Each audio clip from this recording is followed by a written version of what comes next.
योग्य त्या तपासण्या पाठवलेल्या आहेत आणि ट्रीटमेंट चालू आहे. आता कंडिशन एकदम स्टेबल आहे आणि तपासणी आल्यावरतीच आम्हाला जे काही त्याच्यात बदल करायचा असेल ते बदल करू. कंजेशन आहे आणि आम्ही योग्य त्या तपासण्या पाठवलेल्या आहेत आणि ट्रीटमेंट चालू आहे.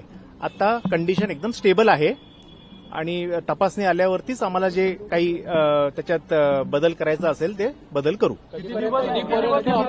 आता तपासणीचे रिपोर्ट आल्याशिवाय आम्ही आता काही सांगू शकत नाही. आता कंडिशन स्टेबल आहे आणि तपासणीचे रिपोर्ट आल्यावरतीच आम्ही पुढची ट्रीटमेंट काय बदल करायचे असेल ते ठरवू. आता व्हायटल्स आता थोडंसं मी सांगितलं फिजिकल एक्झर्शन असल्यामुळे थोडंसं कंजेशन झालेलं आहे आणि आता सगळे व्हायटल पॅरामीटर्स सगळे स्टेबल आहेत.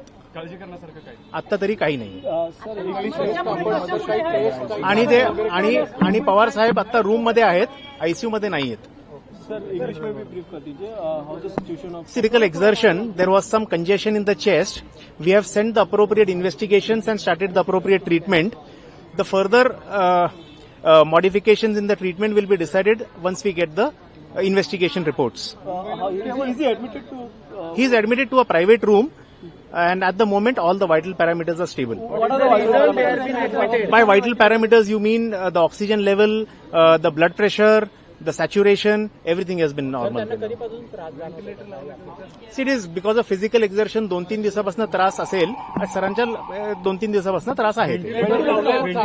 नाही बोलतायत सर, बोलतायत. 2-3 तासात आपल्याला रिपोर्ट मिळेल. नाही असं तर मला माहित नाही काही. इन्व्हेस्टिगेशनचे रिपोर्ट आल्यावरतीच आपल्याला कळेल.